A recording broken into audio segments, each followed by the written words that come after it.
नमस्कार। मैं डॉक्टर रमन निवास शर्मा रमन अपने यूट्यूब चैनल पर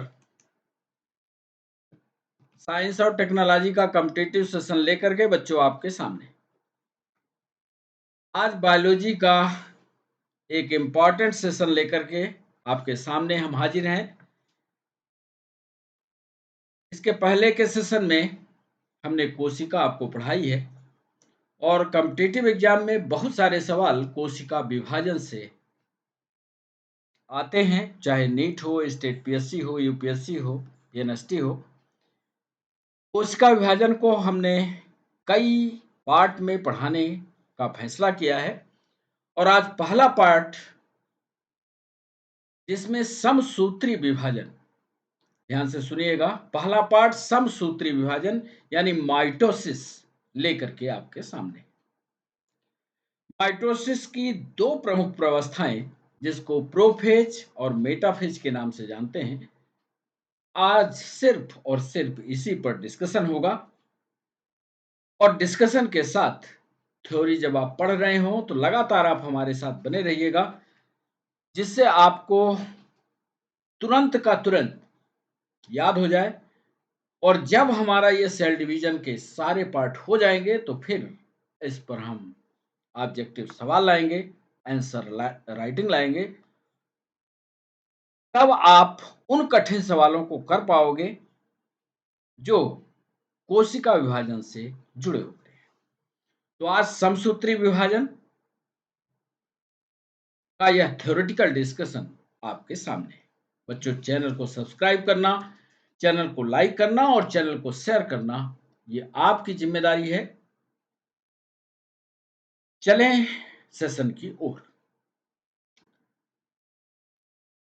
कोशिका विभाजन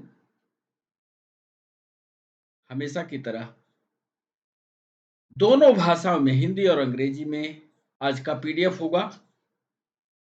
पहले हिंदी में देखिए। कोशिका विभाजन की जो प्रक्रिया है यानी सेल डिवीजन की जो मेथड है, मूल कोशिका विभाजित हो जाती है। जो पेरेंट सेल होती है, यदि पेरेंट सेल में विभाजन हो और उससे और कोशिकाओं का निर्माण हो तो यह प्रक्रिया कोशिका विभाजन कहलाती है। सामान्य सी बात है। दूसरे पॉइंट पर हमने लिखा, कोशिका विभाजन सभी जीवित चीजों में एक आवश्यक कार्य है। यदि कोई लिविंग है, कोई जिंदा है, तो उसमें सेल डिवीजन जरूर होगा और यह प्रूफ है उसका। यदि किसी चीज में या किसी जीव में सेल डिवीजन नहीं हो रहा है, इसका मतलब ये हुआ कि वो चीज या वो जीव जिंदा नहीं है।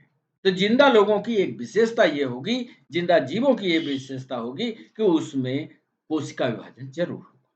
तीसरी बात, कोशिका विभाजन मुख्य रूप से दो ही तरह का होता है। एक को कहते हैं माइटोसिस। ध्यान से सुन लीजिएगा, कंफ्यूज मत होइएगा। माइटोसिस, माइटोसिस का मतलब होता है समसूत्री विभाजन या सूत्री विभाजन भी इसको कहते हैं। और दूसरा होता है मियोसिस। अंग्रेजी में इसको समझने की कोशिश करिएगा, माइटोसिस और मियोसिस। माइटोसिस मतलब सूत्री विभाजन और मियोसिस का मतलब होता है अर्धसूत्री विभाजन। सूत्री विभाजन मतलब जितने सूत्र हमको पेरेंट सेल में मिले उतने ही सूत्र अगली कोशिका में मिल जाए, या विभाजन के बाद वो सूत्र या गुणसूत्र की संख्या स्थिर रहे तो उसको कहेंगे सूत्री विभाजन। और जब पेरेंट सेल की कोशिका नंबर्स या गुणसूत्रों के नंबर्स विभाजन के बाद बनी हुई कोशिका के नंबर से ज्यादा हूं, यानी बनी हुई कोशिका में पेरेंट सेल में उपस्थित गुणसूत्र का नंबर आधा हो जाए तो उसको कहते हैं अर्धसूत्री विभाजन या मियोसिस। समझ गए? मान लीजिए पेरेंट सेल में क्रोमोसोम की संख्या यदि 2 है तो आगे आने वाली विभाजन के बाद मान लीजिए 2 कोशिकाएं बनती हैं, तो दोनों कोशिकाओं में 2-2 क्रोमोसोम हो, तब ये कहलाएगा माइटोसिस। और यदि अर्धसूत्रीय विभाजन हो रहा है और पेरेंट सेल में क्रोमोसोम की संख्या 2 है और उसके विभाजन के बाद जो भी कोशिकाएं बन रही हैं, यदि उसमें क्रोमोसोम की संख्या आधी आधी हो जाए, तो उसको कहते हैं अर्धसूत्रीय विभाजन। इसकी विशेषता पर कई सवाल नीट ने, कई सवाल पीएनएसटी ने, कई सवाल वनडे एग्जाम में, कई सवाल पीएससी यूपीएससी में पूछे गए हैं। उन सवालों को लेकर के थ्योरेटिकल डिस्कशन हम आगे के पन्नों में करेंगे। अंग्रेजी में लिखा हमने, cell division is a process by which a cell called the parent cell divides into 4 cells called daughter cell। कोशिका विभाजन एक ऐसी प्रक्रिया है जिसमें एक कोशिका, जिसको पेरेंट सेल के नाम से जाना जाता है, वह पेरेंट सेल जब विभाजन के द्वारा 2 अथवा 4 कोशिकाओं में विभाजित हो जाती है, और ये 2 और 4 कोशिकाएं जो बनती हैं, 2 भी बन सकती हैं, ध्यान देना, 2 भी बन सकती हैं और 4 भी बनती हैं, तो इन कोशिकाओं को पुत्री कोशिकाएं अथवा डॉटर सेल्स कहते हैं। पी के द्वारा, ध्यान देना, पेरेंट सेल के द्वारा डॉटर सेल चाहे 2 बने, चाहे डॉटर सेल 4 बने, ये जो प्रक्रिया होती है पेरेंट सेल का 2 कोशिकाओं अथवा 4 कोशिकाओं में बंटना, कोशिका विभाजन कहलाता है। Cell division is a process by which a cell called the parent cell divide into 4 cells called daughter cell। In mitotic division, ध्यान देना, ये नीट का सवाल यूपीएससी दोनों परीक्षाओं में पूछा गया। यानी इसकी बात हम कर रहे हैं, ये बात कर रहे हैं समसूत्री विभाजन। समसूत्री विभाजन पहले लाइन में, in mitotic division daughter cells can become parent cells and go into subsequent division.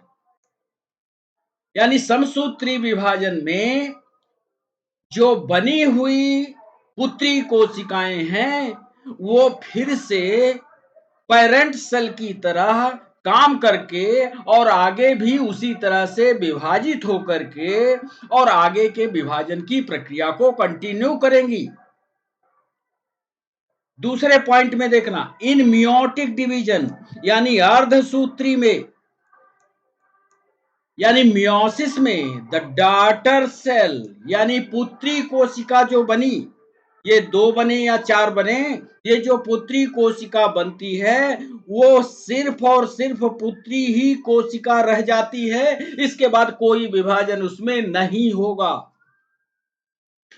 दोनों बातों पर अपना ध्यान केंद्रित कर लीजिए। यदि ये बात आप सीख गए, तो जीवन में कभी आपको समसूत्री और अर्धसूत्री में अंतर समझने में कोई दिक्कत नहीं होगी। समसूत्री विभाजन में जो पुत्री कोशिकाएं हैं, फिर से पेरेंट सेल में कन्वर्ट होकर के विभाजन की प्रक्रिया को फिर से उसी सीढ़ी में ले जाती हैं। अर्धसूत्री विभाजन में जो पुत्री कोशिकाएं होती हैं, वो सिर्फ और सिर्फ पुत्री कोशिकाएं रह जाती हैं, कभी भी पेरेंट सेल नहीं बनती, यानी फिर उनमें कोई विभाजन की प्रक्रिया नहीं होती। ये दोनों चीजें आपको याद रखना होगा। सूत्री विभाजन और अर्धसूत्री विभाजन में यही अंतर होता है। पहली बात यहां हमने आपको बताया कि पेरेंट सेल कोशिका विभाजन है कि पेरेंट सेल यदि विभाजित हो रही है, तो विभाजन के बाद या तो 2 कोशिका बनेगी या 4 कोशिका बनेगी। ये 2 और 4 जो कोशिकाएं बनती हैं, इन कोशिकाओं को डॉटर सेल कहा जाता है। समसूत्री विभाजन या सूत्री विभाजन में जो डॉटर सेल बनती है, यदि वो डॉटर सेल पेरेंट सेल में कन्वर्ट हो रही है या पिता पेरेंट सेल या माता पिता की कोशिका में कन्वर्ट हो रही है और फिर से विभाजन कर रही है, तो होने वाला जो विभाजन होगा, याद रखना, वो हमेशा सूत्री विभाजन होगा, यानी माइटोटिक डिवीजन होगा। लेकिन अर्धसूत्री विभाजन में बनी हुई जो डॉटर सेल होती है, वो कभी भी पेरेंट सेल के बाद आगे जाकर के कभी भी वो पेरेंट सेल नहीं बनती, यानी अगला विभाजन फिर से उसमें नहीं होता। इसका ध्यान जरूर बनाए रखें। ये दोनों प्रमुख बिंदु आपको अपने थ्योरी में याद करना जरूरी है, और इन दोनों बिंदुओं को लेकर के बहुत सारे सवाल यूपीएससी, पीएससी, नीट, पीएनएसटी में पूछे गए हैं, और इसको आगे भी हम विस्तार से आपको समझाएंगे। माइटोसिस एक ऐसी प्रक्रिया है, इसको हिंदी में समझ लीजिए, माइटोसिस एक ऐसी प्रक्रिया है जो प्रजनन कोशिकाओं को छोड़कर, यानी समसूत्री विभाजन जो होता है, एक ऐसी प्रक्रिया होती है जो प्रजनन कोशिकाओं को छोड़कर शरीर की सभी कोशिकाओं में पाई जाती है। ये भी सवाल इंपॉर्टेंट है।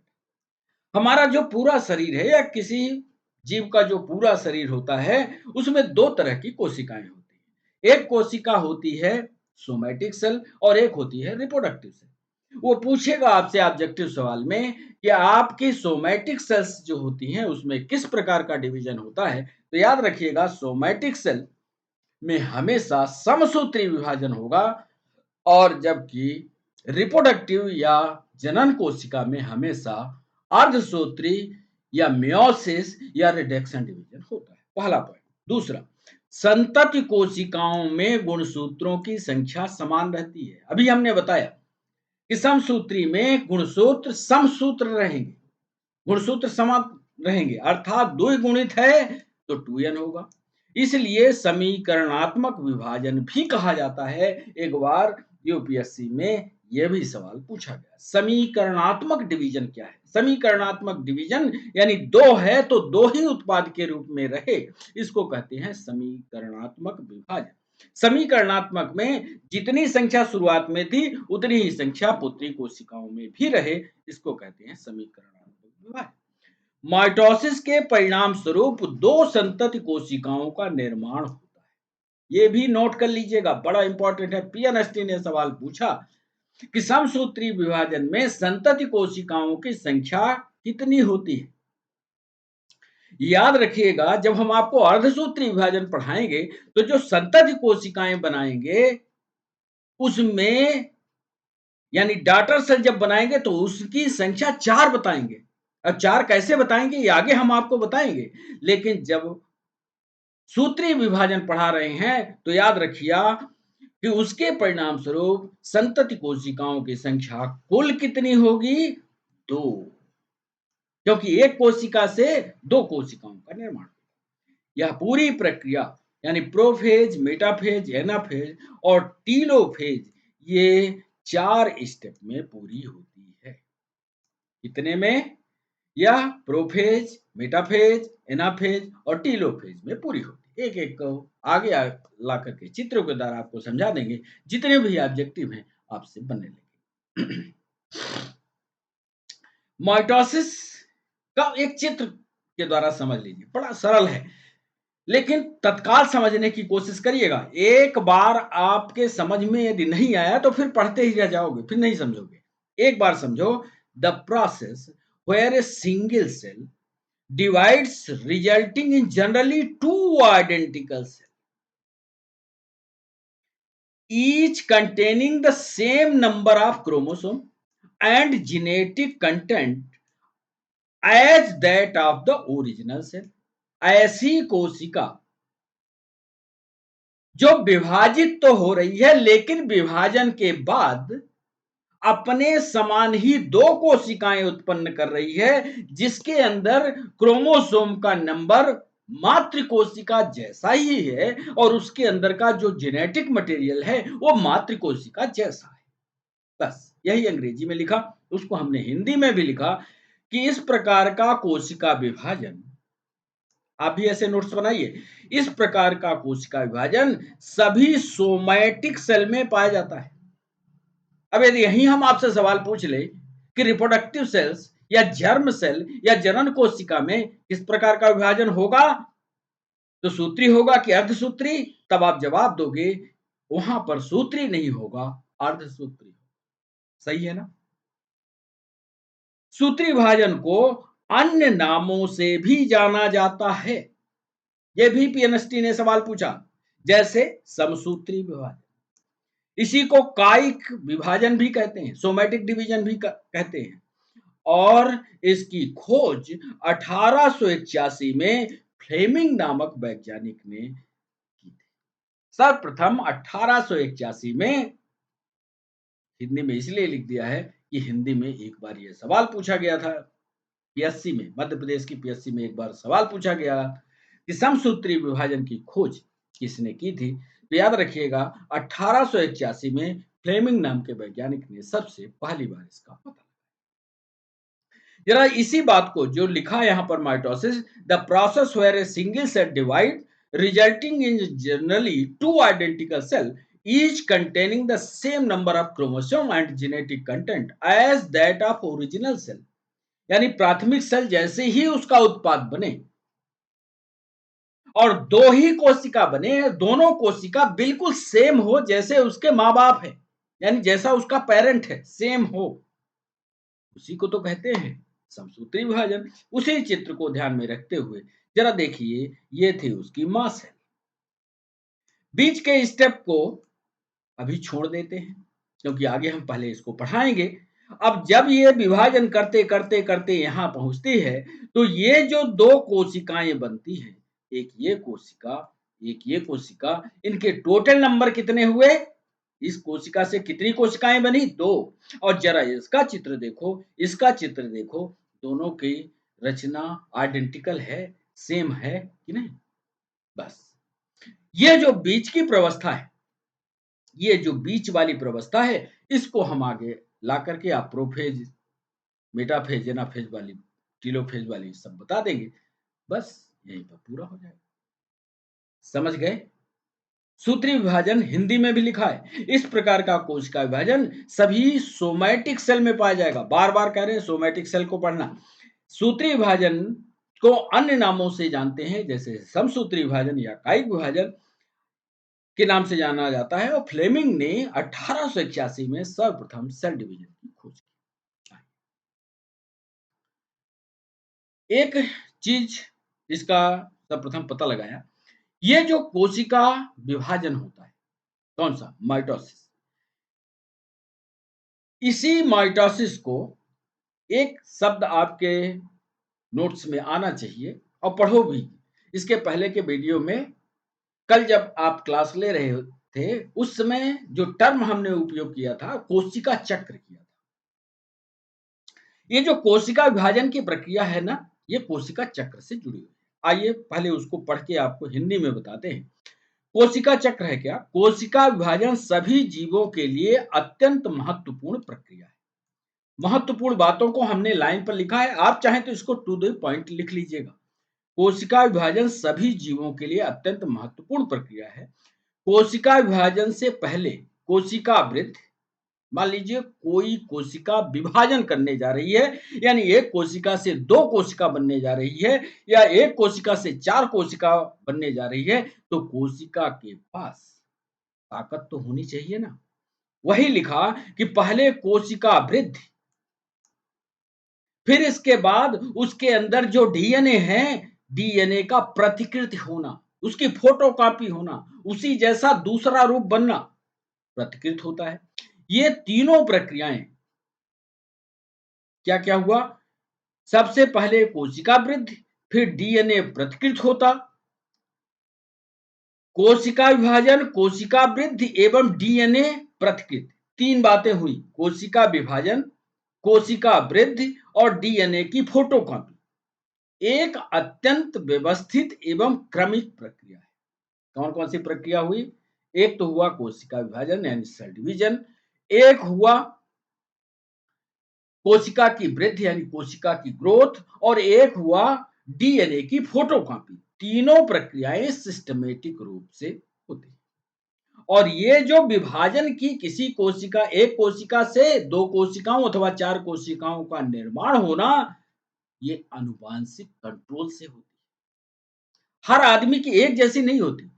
हर आदमी के एक कोशिका से दो कोशिका बनने की प्रक्रिया जो है उसके जेनेटिक्स पर होती है, आनुवांशिक नियंत्रण के अंतर्गत, जिसमें कोशिका अपने जीनोम या डीएनए का पृथक्कृत करती है, आवश्यक पदार्थों का संश्लेषण करती है और अंततः दो संतति कोशिकाओं में बढ़ जाती है।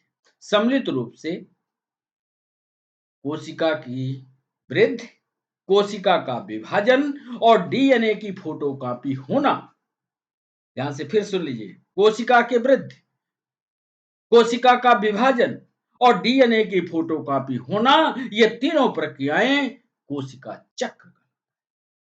समझ गए? तो आप चाहो तो इसको अपने ढंग से टू दी पॉइंट बना करके नोट्स बना लेना और हमें दिखाना। हमने तो सीधी लाइन में लिख दिया है, और जैसा हमने बोला वैसे इसको किट्टू ने ऐसे लिख दिया है, तो आप चाहो तो इसको टू दी पॉइंट ऐसे एक एक करके लिखना। कोशिका चक्र की प्रवस्थाएं कौन कौन सी? कोशिका चक्र में सन 1953, ये भी सवाल पूछा गया, सन 1953 में हार्वर्ड और पेले नामक दो वैज्ञानिक ने कोशिका चक्र में, ये जो चक्र मतलब कोशिका विभाजन, डीएनए की फोटोकॉपी और कोशिका की वृद्धि, तीनों याद रखना, उधर अपना दिमाग दौड़ा के रखना, तीनों प्रवस्थाओं यानी आप तीनों को मिला करके हम कोशिका चक्र बोला करेंगे। सन 1953 में हार्वर्ड और पेले ने कोशिका चक्र में घटित होने वाली विभिन्न प्रवस्थाओं की खोज की, यानी तीनों प्रवस्थाओं की खोज किसने की? हार्वर्ड ने 1953 में, और बताया कि ये जो विभिन्न प्रवस्थाएं होती हैं, इनमें से चाहे वो कोशिका की वृद्धि हो, चाहे वो कोशिका का विभाजन हो, चाहे वो डीएनए की फोटोकॉपी हो, ये मुख्य रूप से दो स्टेजेस इसके लिए जिम्मेवार होते हैं। इन तीनों परिस्थितियों को दो स्टेजेस कंट्रोल करती है। पहली प्रवस्था को कहते हैं इंटरफेज और दूसरी प्रवस्था को कहते हैं एम फेज। इंटरफेज अंतरावस्था हिंदी होती है और एम फेज को मैचुरेशन फेज कहते हैं। बता देते हैं क्या है। अंतरावस्था में यह कोशिका चक्र की सबसे लंबी प्रवस्था होती है। यह भी ऑब्जेक्टिव का सवाल है, अंडरलाइन करिएगा। कोशिका चक्र की सबसे लंबी प्रवस्था कौन सी होती है? अंतरावस्था होती है, इंटरफेज होती है। इसमें विश्राम अवस्था भी इसका दूसरा नाम होता है, इसको रेस्टिंग पीरियड भी बोलते हैं। यह वह प्रवस्था है जिसमें कोशिका विभाजन के लिए तैयार होती है। रेस्टिंग पीरियड में खूब खाती है, खूब पीती है, खूब मस्त हो जाती है, यानी रेस्टिंग पीरियड में रेस्ट कर रही है, क्योंकि आगे उसको काम करना है, एक कोशिका से दो कोशिका के लिए तैयार होना है, रेस्ट में चलती है। फिर जो ये इंटर फेज होती है, ये बच्चों तीन अवस्थाओं में होती है। आप चिंता मत करो, ये सारे के सारे चित्र आपके इधर बने हुए हैं। मुख्य प्रवस्थाएं कितनी हुई सेल साइकिल की? दो, एक हुआ इंटरफेज और दूसरे हुई एम फेज। इंटरफेज की जो प्रवस्था होती है, इस प्रवस्था को रेस्टिंग पीरियड भी कहते हैं, और इस रेस्टिंग पीरियड को कोशिका बड़ी होती है, खाती है, पीती है, मजबूत बनती है, और इस प्रवस्था को मुख्य रूप से तीन प्रवस्थाओं में गिना जाता है। देखो हम गिनने वाले हैं। एक इसकी फेज हो गई जीवन, एक हो गई जीटू और एक हो गई यम। अब यम फेज को हमने यहां अलग कर दिया है, देख रहे हो, यम प्रवस्था को हमने अलग किया, तो यम को छोड़ देते हैं, तो कौन कौन सी बची हमारे पास? G1, यस और G2। चित्र सामने है। कुछ किताबों में दोनों को एक करके और चौथी प्रवस्था को एक साथ किया है। हम आपको चित्र के द्वारा समझा रहे हैं कि अंतरावस्था जो होती है तीन प्रवस्थाओं में होती है। तीन प्रवस्थाओं में G1, G2 और यस, अभी सारे अर्थ बता देंगे। और यम प्रवस्था को हमने अलग कर दिया है ताकि आपके दिमाग पर स्पष्ट रूप से समझ सको आप, ऑब्जेक्टिव आपके समझ में आए। अब आपके दिमाग में उठता होगा कि साहब ये जीवन क्या करता होगा, यश क्या करता होगा, जीटू क्या करता होगा, ये भी आगे हमने लिखा है। यहां भी आप पढ़ोगे तो जीवन क्या कर रहा है, जीटू क्या कर रहा है, सॉरी यश क्या कर रहा है या जीटू क्या कर रहा है, सब लिखा हुआ है। ये देखो, ये लिखा हुआ है। और अक्सर ऑब्जेक्टिव में ये सवाल पूछता है कि जब कोशिका चक्र में कोशिका दौड़ रही होती है तो जीवन फेज में क्या, यस फेज में क्या होता है या जी2 फेज में क्या होता है, और वही पूछता है जो हमने इधर लिखा हुआ है। तो इसको पढ़ के लिखिएगा। आगे देखिए हमने लिखा है, ये देखिए जीवन अवस्था क्या करती है। जीवन अवस्था का काम यहां देख लीजिए, जीवन कहां लिखा है, यहां लिखा, देख रहे हो, एक प्रवस्था और है। ये जीवन जी2 और यस तो है ही, एक प्रवस्था पर एक बार नीट ने सवाल पूछा ये जी जीरो प्रवस्था में कोशिका क्या करती है। आप ध्यान से सुन लेना, वही हमने अलग करके इसको बना दिया है। जी जीरो प्रवस्था में कोशिका बिल्कुल विश्राम करती, रेस्ट करती है, क्योंकि अब आगे उसको संघर्ष के रास्ते पर जाना है, अपनी जैसी कोशिकाओं का निर्माण करना है, बहुत सारे कार्य करने हैं, तो एक गहरी सांस लेती, एक रेस्ट। तो जी जीरो प्रवस्था को देख लीजिए हमने लिखा है विश्राम। ठीक, अब यहां से आगे चलते हैं। जीवन स्टेट, इस प्रवस्था में डीएनए के लिए आवश्यक न्यूक्लियोटाइड, अब ये हम मान करके आपको यहां पढ़ा रहे हैं कि आप डीएनए जानते हो, न्यूक्लियोटाइड न्यूक्लियोसाइड ये सब जानते हो, नहीं जानते हो तो कमेंट सेक्शन का उपयोग करो और लिखो उसमें, इसके लिए अलग से वीडियो हम लाएंगे, आपको समझाएंगे। इस प्रवस्था में डीएनए के आवश्यक न्यूक्लियोटाइड, आरएनए प्रोटीन और आवश्यक एंजाइम आदि का संश्लेषण एवं संचय। जीवन अवस्था में जो भी आवश्यक चीजें हैं वो सारी की सारी इकट्ठी की जाती है, तभी तो कोशिका वृद्धि। लेकिन ध्यान रखना, एक बार यूपीएससी ने सवाल पूछा कि बच्चे के दिमाग में कंफ्यूजन उत्पन्न हो जाए कि जब कोशिका जीवन अवस्था में पहुंचती है और वृद्धि उसकी शुरू हो जाती है तो क्या उसमें डीएनए की फोटोकॉपी हो जाती है, मतलब एक डीएनए अपने समान दूसरा डीएनए क्या बगल में बना लेता है।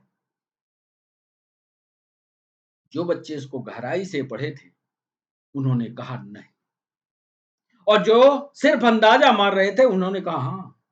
तो आपको इसीलिए हमने लाइन लिखी कि इस प्रवस्था में डीएनए के लिए आवश्यक न्यूक्लियोटाइड, डीएनए के लिए जो आवश्यक चीजें हैं, आरएनए, प्रोटीन, आवश्यक एंजाइम, सब कुछ ये कोशिका सिंथेसिस कर देती है। कोशिका का काम है ना, कोशिका के अंदर गाल्गी बॉडी है, लाइसोसोम है, एंडोप्लाज्मिक रेटिकुलम है, माइटोकॉन्ड्रिया, ये सब चीजें एक्टिव हो जाती हैं और सारी चीजें इकट्ठी कर ली जाती हैं, तो कोशिका का आकार बढ़ा, ये हुई वृद्धि। तो जीवन फेज हो। अब जी2 फेज में जब ये पहुंची, ध्यान से सुनना, जी2 को लिखा नहीं हमने, जी2 को लिखने की जगह हमने उचित नहीं समझी लेकिन यहां लिख दिया, चित्र पर लिख दिया है, और जो हम इधर नहीं लिखते हैं अक्सर वो ऑब्जेक्टिव में पूछता है, तो इसलिए हमने लिख दिया कि ये जी2 अवस्था जो होती है, ये सारी जो न्यूक्लियोटाइड, आरएनए, डीएनए, एंजाइम जो कलेक्ट किए गए, इन सब की जांच करती है जी2 स्टेज। जो सारी चीजें इकट्ठी की गई हैं जो कोशिका विभाजन में आवश्यक होंगी, ये सारी चीजें सही हैं कि नहीं सही हैं, इसकी पूरी चेकिंग, ये पूरा बैरियर का काम करता है जी2 स्टेज। यस प्रवस्था क्या करती है, ये देखो, यस यस प्रवस्था या संश्लेषण अवस्था के दौरान डीएनए का निर्माण, यस प्रवस्था में ही, याद कर लो, यस प्रवस्था में ही डीएनए का निर्माण होगा, डीएनए की फोटोकॉपी होगी। यानी यदि एक कोशिका में एक डीएनए है तो उसका डुप्लीकेट दूसरा डीएनए बन जाएगा, और जब दूसरा डीएनए बन जाएगा तो वही जाकर के कोशिका जब विभाजित होगी तो सेम कोशिका बट करके दो फोटोकॉपी डीएनए लेकर के अलग हो। तो डीएनए का निर्माण एवं इसकी प्रतिकृति होती है। अतः हिस्टोन प्रोटीन का संश्लेषण होता है। ये तो ऑब्जेक्टिव बनेगा नीट में। ये बताओ किस प्रवस्था में हिस्टोन प्रोटीन की सिंथेसिस होती है? क्या बताओ, हिस्टोन प्रोटीन किस प्रवस्था में बनती है? यदि हम आपको ऑब्जेक्टिव दे, जीवन में, यश में, यम में, किस में बताओगे? जी जीरो में। याद रखना, हिस्टोन प्रोटीन का संश्लेषण, क्योंकि हिस्टोन का संबंध डीएनए से है। हिस्टोन प्रोटीन का निर्माण किस प्रवस्था में? Yes stage. इस दौरान डीएनए की मात्रा कितनी हो जाएगी? सिंगल हो जाएगी कि डबल हो जाएगी? अब आते हैं मैच्योरेशन। इसको कहते हैं यस फॉर सिंथेसिस। सिंथेसिस माने संश्लेषण। यम फॉर मैच्योरेशन। मैच्योरेशन माने परिपक्वन। अब जब हम परिपक्वन पर पहुंचते हैं, मैच्योरेशन पर पहुंचते हैं, हिंदी में लिखा है, आगे अंग्रेजी भी है। यम प्रवस्था उस अवस्था को व्यक्त करता है जिसमें वास्तव में कोशिका विभाजन या सूत्री विभाजन। यम स्टेज ऐसी स्टेज है बच्चों जहां वास्तविक एक कोशिका, दो कोशिका अथवा चार कोशिका में बढ़ती। कहां से शुरुआत होता है? अब उसके अंदर तो डीएनए दो बन ही गए। अब तो न्यूक्लियर डिवीजन हो सकता है, साइटोप्लाज्मिक डिवीजन होता है। जब न्यूक्लियर डिवीजन होता है तो उसको कैरियोकाइनेसिस कहते हैं। जब साइटोप्लाज्मिक डिवीजन होता है तो उसको क्या बोलते हैं? साइटोकाइनेसिस। दो विभाजन होते हैं।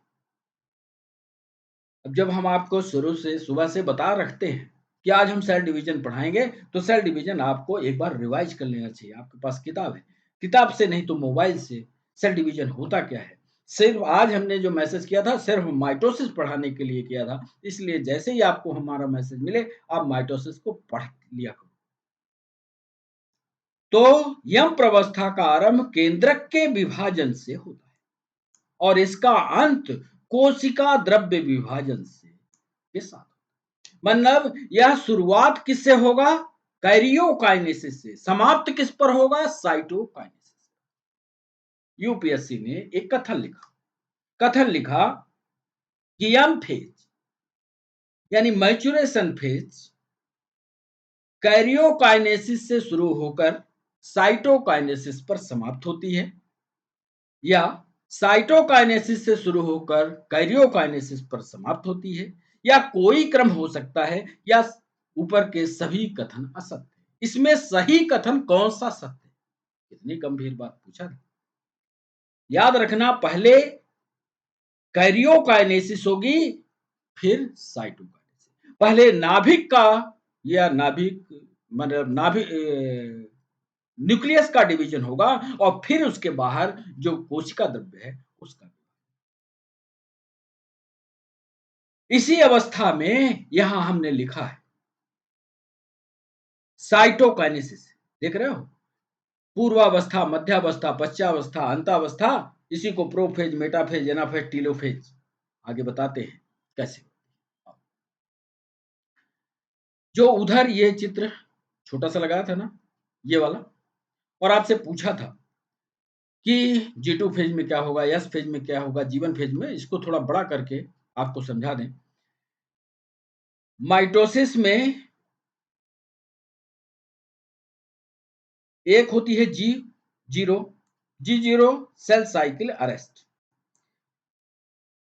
रेस्ट में है, या G0 रेस्ट पीरियड आप मान लो। जीवन में पहुंचती है तो cellular content excluding the chromosome are duplicate.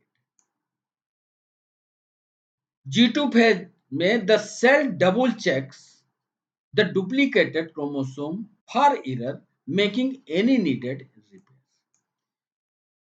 Yes phase में क्या हो रहा है, each of 46 chromosome is duplicated by the cell. फिर ये माइटोसिस में चला जाता है। जो उधर हिंदी में समझा है उसी को लिख रहे हैं। जीवन फेज में और यस फेज में ये सब कुछ हो गया। क्रोमोसोम यहां पर डबल हो गया, सेलुलर कंटेंट बढ़ा दिया गया, कोशिका वृद्धि कर ली। यस फेज में पहुंची तो डीएनए का डुप्लीकेशन हो गया, मतलब जितने क्रोमोसोम थे वो क्रोमोसोम के डुप्लीकेट बन गए, सब कुछ हो गया।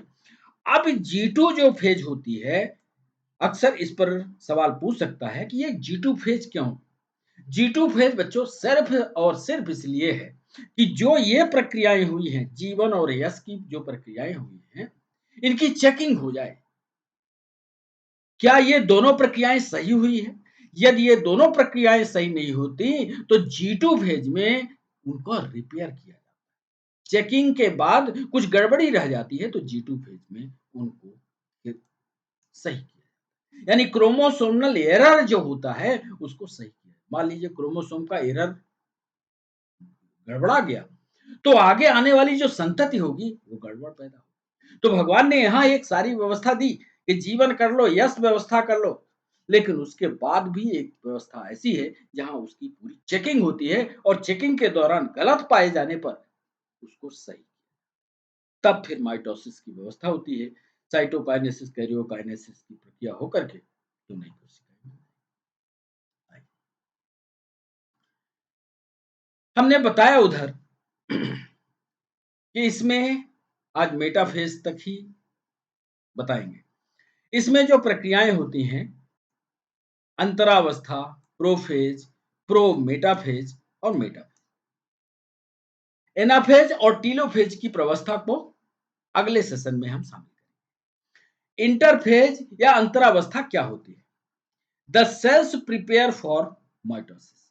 जब कोई कोशिका है, ध्यान से इस चित्र को देखना, जब कोई कोशिका है, at this stage chromosome are not clearly visible. जब हम कोई कोशिका अंतरावस्था में होती है, ये सारे ऑब्जेक्टिव है। जब कोई कोशिका अंतरावस्था में होती है तो उसके अंदर पाए जाने वाले जो क्रोमोसोम होते हैं बच्चों, वो स्पष्ट रूप से नहीं दिखते। कि अब ये कोशिका कोशिका विभाजन की तैयारी में है, ये कोशिका विभाजन की प्रक्रिया में जाने वाली है। पहली अवस्था हुई इंटरफेज। प्रोफेज में क्या होता है? The chromosome pair of the sister chromatid condense and become visible. Meanwhile, the nucleolus and nuclear envelope disappear. अभी आप देखिए, ये सारी चीजें नाभिकीय झिल्ली के अंदर ये धागे जैसी रचना पूरी रहती है, और जब प्रोफेज में पहुंचते हैं तो ये वाली जो झिल्ली है वो गायब हो जाती है। ध्यान से सुनना, किस अवस्था में गायब होती है? प्रोफेज में। प्रोफेज में क्या गायब होती है? नाभिकीय झिल्ली गायब होती है। जब नाभिकीय झिल्ली गायब हो गई तो जो सिस्टर क्रोमैटिड्स है वो जोड़ी बना करके एक एक स्थान पर जा करके इकट्ठे हो जाते। देख लो, देखा, ये जोड़ी बनाकर यहाँ इकट्ठा हो गए, ये यहाँ इकट्ठा हो गए, यहाँ इकट्ठा हो गए। अब इसके बाद एक अवस्था आती है, ध्यान रखना, ये कई बार ऑब्जेक्टिव में पूछा गया कि नाभिकीय झिल्ली या न्यूक्लियर एनवेलप किस प्रवस्था में गोल हो जाता है, किस अवस्था में नष्ट हो जाता है, यानी कुल मिलाकर के ये साइटोप्लाज्म में फैल गए। कौन फैल गए? Sister chromatids. कौन फैलता है? Sister chromatid. एक बार समझ लो, यदि इन शब्दों को आप हमारे बताए अनुसार नहीं समझे तो रटने के अलावा आपके पास कोई चारा नहीं बचेगा। सिस्टर क्रोमैटिड कहां फैल गए? जब न्यूक्लियर इनवेलप गायब हो गया तो फैलेंगे कहां? कोशिका द्रव्य में नहीं फैलेंगे, prometaphase. The centriole began moving to, एक रचना और होती है, जब आपने कोशिका एनिमल सेल की पढ़ी होगी तो एक तारे जैसी रचना होती है जिसको सेंट्रियोल कहते हैं। ये देख रहे हैं, ये सेंट्रियोल। सेंट्रियोल आप पढ़ते आए हो कि ये कोशिका विभाजन में मदद करता है, वही सेंट्रियोल। प्रोमेटाफेज में ये जो सेंट्रियोल होता है ये सेंट्रियोल संख्या में जो दिख रहा है, the centriole begins moving to opposite end of the cell and start forming the mitotic spindle. ये सेंट्रियोल अभी तो एक दिशा में है, देख रहे हो, अभी यहाँ है, यहाँ है, यहाँ है। अब ये सेंट्रियोल एक इधर छूट जाए और एक दूसरा इस साइड में चला है, माने स्टार्ट मूविंग अपोजिट, मतलब यदि एक इस साइड में आपको ए साइड में दिख रहा तो दूसरा बी साइड में, मतलब एक अपोजिट पोल पर चले जाते हैं सेंट्रियोल। मेटाफेज में, ये प्रोमेटाफेज में ये दोनों तार जैसी, ये स्टार जैसी रचनाएं पहुंच गई पोलों पर, और फिर ये मेटाफेज की अवस्था में तारक रश्मियों का निर्माण करते हैं। ये देख रहे हो, ये जो दिख रही ना, ये स्पिंडल फाइबर, स्पिंडल फाइबर क्या करती हैं, ये जो क्रोमैटिड्स थे, इन क्रोमैटिड्स में बीच बीच में ये आपस में जुड़े होते हैं ना, ये कहलाते हैं सेंट्रोमियर। क्रोमोसोम आप पढ़े होंगे, तो बीच में दोनों क्रोमैटिड्स जो है एक सेंटर पर जुड़े होते हैं, सेंट्रोमियर। सेंट्रोमियर वाले स्थान में जा करके ये धागे जैसी रचनाएं फंस जाती।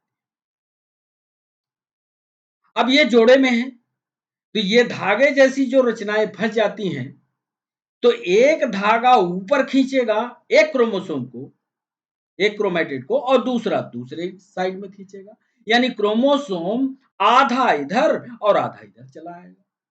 ये तो अगली प्रक्रिया में होगा, लेकिन मेटाफेज तक ये क्या करते हैं, तारक रश्मियों का निर्माण करते हैं और क्रोमोसोम सेंटर पोर्शन में या मध्य रेखा में या भूमध्य रेखा में जाकर के इकट्ठे, समझ गए। इसी को थोड़ा विस्तार से यहां लिखा है, इस चित्र को देख लेना, प्रोफेज, मेटाफेज, एनाफेज, जैसा यहां बताया है ऐसे यहां भी लिखा है। प्रोफेज, एनिमल सेल में माइटोसिस का पहला चरण होता है, जो उधर समझाया है। प्रोफेज की शुरुआत इंटरफेज की प्रतिकृति के कारण कोशिका के प्रत्येक में समान प्रतियां बन जाती हैं। इन प्रतियों को सिस्टर क्रोमैटिड्स कहा जाता है। ये सेंट्रोमियर नामक डीएनए तत्व से जुड़ी होती है। ये सेंट्रोमियर होता है, कई बार क्रोमोसोम में आपने पढ़ा होगा। प्रोफेज की मुख्य घटनाएं हैं गुणसूत्रों का संगठन, सेंट्रोसोम में गत माइटोटिक स्पिंडल का निर्माण। जितना उधर आपको समझाया ना इस वाले चित्र में, वो सारी बात इधर हिंदी में लिखी हुई, हिंदी इसकी पढ़िए। जितने सवाल मेटाफेज में, नीट में, पीएनएसटी में, एमपीएसआई में या स्टेट पीएससी में जितने सवाल पूछे गए, उनका सब टू दी पॉइंट इधर लिख दिया है। अब इससे ज्यादा सवाल बनते भी नहीं। इन पॉइंट को जरूर पढ़िएगा। पहला लिखा, मेटाफेज की विशेषताओं को, क्रोमोसोम संघनित हो जाते हैं। संघनित का मतलब जितने भी उस कोशिका में क्रोमोसोम है, सारे के सारे क्रोमोसोम एक जगह मिलकर के कंडेंस हो जाते, इकट्ठे हो जाते, और इन्हें माइक्रोस्कोप के नीचे रख करके देख सकते हैं। मेटाफेज में ही मोस्ट विजिबल,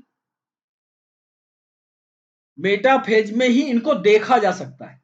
लेकिन एक सवाल में यह पूछा गया कि ये ज्यादा स्पष्ट मेटाफेज में दिखेंगे कि एनाफेज में। आपका जवाब बच्चों ये होना चाहिए कि मेटाफेज में दिख तो जाते हैं, लेकिन ज्यादा स्पष्टता एनाफेज में।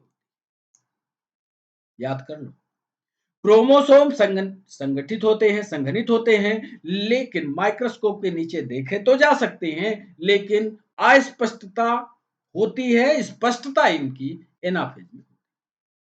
परमाणु आवरण, ये जो परमाणु आवरण है, ये नाभिकीय झिल्ली है, न्यूक्लियर एनवेलप है, यानी न्यूक्लियस के बाहर की कवरिंग है।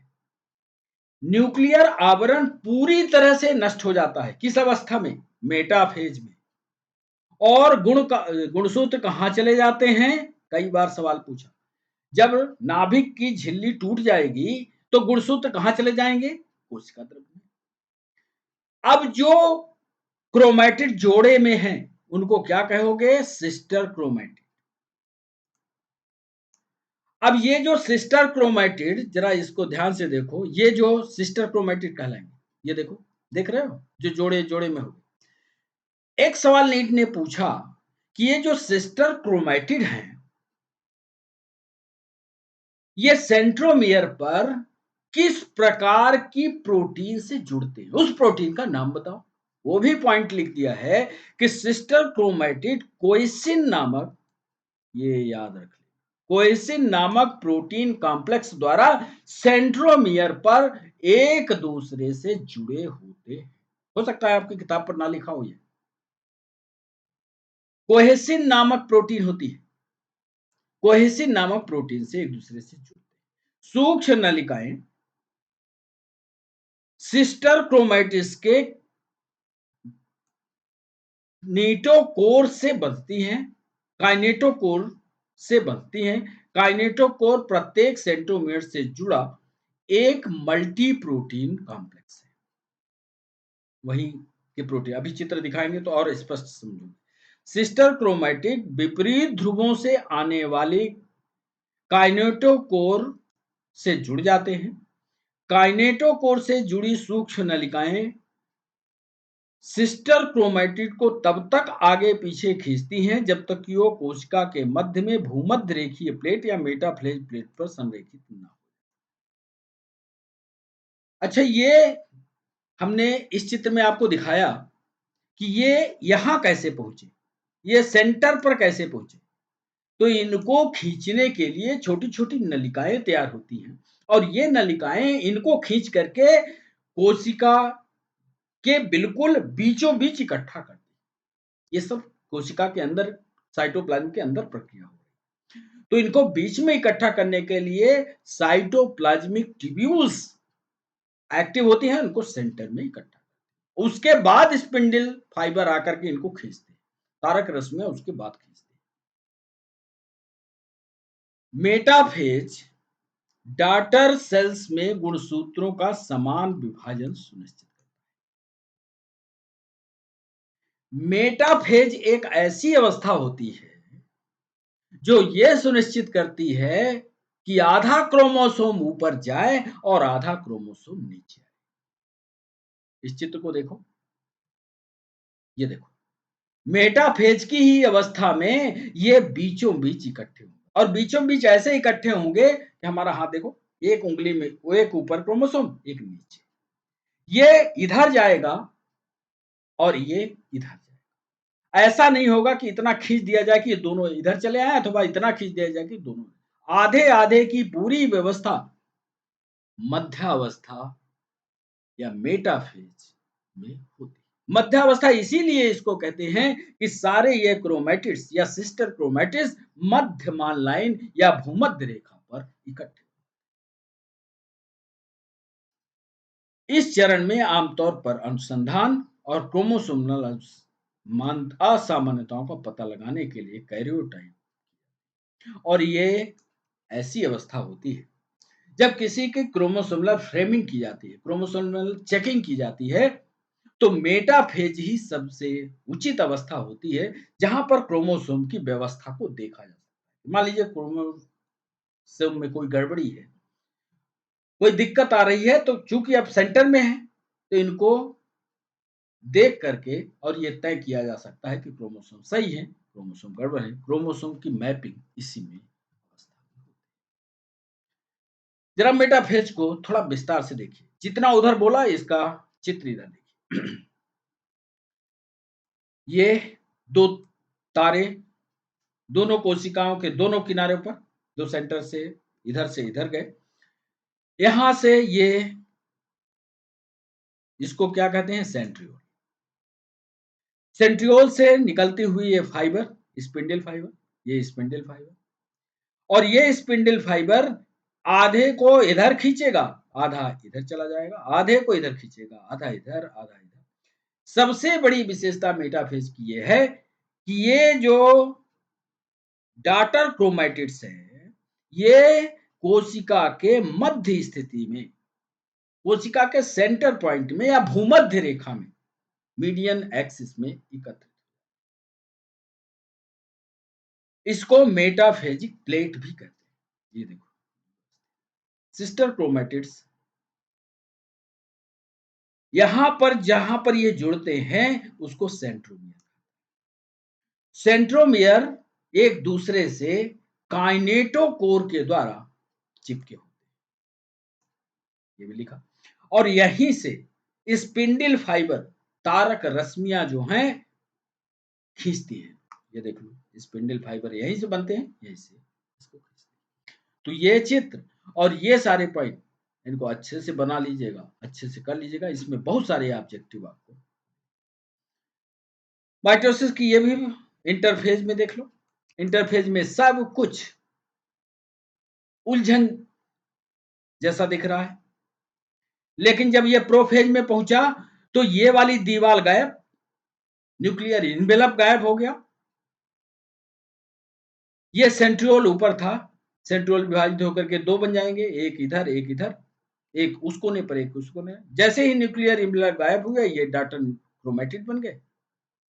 और डाटर क्रोमैटिड मध्य अवस्था में मेटाफेज में जाकर के कोशिका के सेंटर में इकट्ठे हो गए और तारक रश्मियां स्पिंडल फाइबर आधा आधा दोनों तरफ अरेंज कर लेती हैं और इसको आधा ऊपर आधा नीचे खींचने की तैयारी शुरू कर।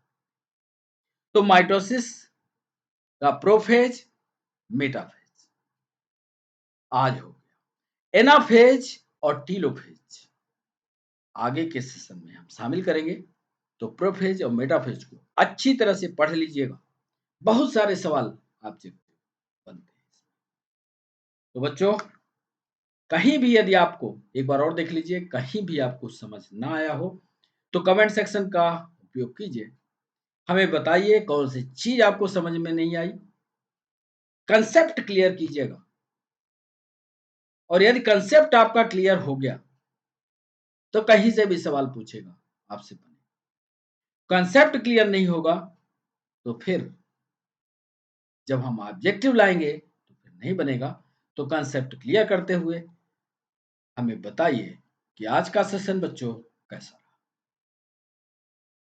कैसा रहा थ्योरेटिकल डिस्कशन जरूर आप अपने कमेंट सेक्शन में लिखिएगा। कल फिर होती है हमारी आपकी मुलाकात। बच्चों आप हमारे साथ जुड़े इसके लिए सभी बच्चों का बहुत बहुत शुक्रिया। फिर मिलते हैं, तब तक के लिए बाय बाय, नमस्कार।